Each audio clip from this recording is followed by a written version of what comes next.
Welcome to Daily Scripture Reading. I do not own the rights to this music.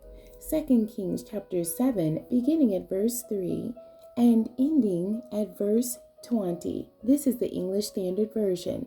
The Syrians flee. Now there were 4 men who were lepers at the entrance to the gate, and they said to one another, "Why are we sitting here until we die? If we say, 'Let us enter the city,' the famine is in the city, and we shall die there.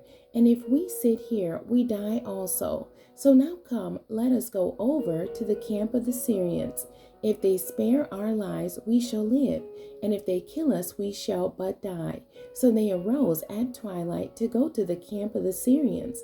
But when they came to the edge of the camp of the Syrians, behold, there was no one there. For the Lord had made the army of the Syrians hear the sound of chariots and of horses, the sound of a great army, so that they said to one another, "Behold, the king of Israel has hired against us the kings of the Hittites and the kings of Egypt to come against us." So they fled away in the twilight and abandoned their tents, their horses and their donkeys, leaving the camp as it was, and fled for their lives. And when these lepers came to the edge of the camp, they went into a tent and ate and drank. And they carried off silver and gold and clothing and went and hid them. Then they came back and entered another tent and carried off things from it and went and hid them. Then they said to one another, "We are not doing right. This day is a day of good news. If we are silent and wait until the morning light, punishment will overtake us. Now therefore, come, let us go and tell the king's household." So they came and called to the gatekeepers of the city and told them, "We came to the camp of the Syrians, and behold, there was no one to be seen or heard there, nothing but the horses tied and the donkeys tied, and the tents as they were." Then the gatekeepers called out, and it was told within the king's household. And the king rose in the night and said to his servants, "I will tell you what the Syrians have done to us. They know that we are hungry, therefore they have gone out of the camp to hide themselves in the open country, thinking, when they come out of the city, we shall take them alive and get into the city."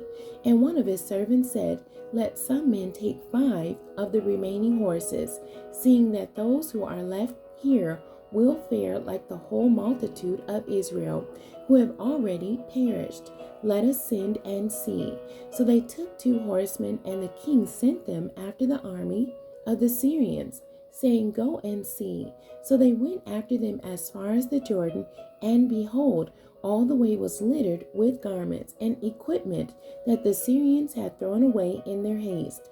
And the messengers returned and told the king. Then the people went out and plundered the camp of the Syrians. So a seah of fine flour was sold for a shekel, and 2 seahs of barley for a shekel, according to the word of the Lord. Now the king had appointed the captain, on whose hand he leaned, to have charge of the gate.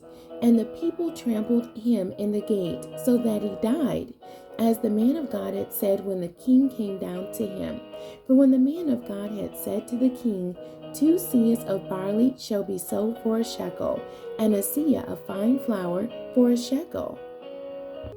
About this time tomorrow, in the gate of Samaria, the captain had answered the man of God, "If the Lord himself should make windows in heaven, could such a thing be?" And he had said, "You shall see it with your own eyes, but you shall not eat of it." And so it happened to him, for the people trampled him in the gate, and he died. The end. God bless you, and thank you for joining me today.